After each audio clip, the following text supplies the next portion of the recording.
Okay, folks. President Donald Trump has signed legislation aimed at preventing opioid drugs from entering the country. The measures include allocating $9 million for chemical screening devices to be used by Customs and Border Protection agents. It comes amid an opioid abuse crisis that has affected swaths of the country. In the state of Pennsylvania, Governor Tom Wolf declared a disaster emergency, citing a skyrocketing number of deaths by drug overdose.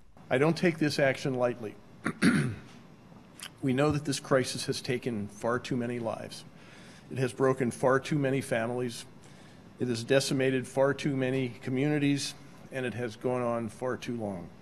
Newly released statistics show a 37% increase in fatal overdoses in 2016, 4,642 in total.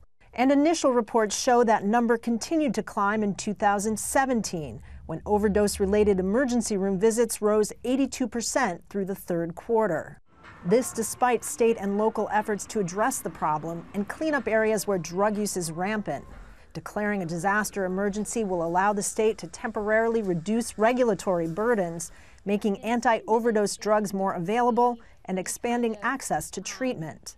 The governor is also establishing an opioid operation command center to better coordinate between agencies. In South Carolina, where they've also declared a disaster emergency, the governor announced a new public education campaign. This is a different kind of threat. It's a silent, behind-the-scenes threat. It's things that are not reported. That's why it's up to every citizen to take a part.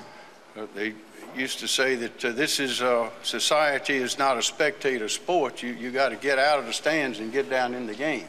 While President Trump has resisted calls to officially declare the opioid epidemic a national emergency, Pennsylvania is now the 8th state to declare a disaster.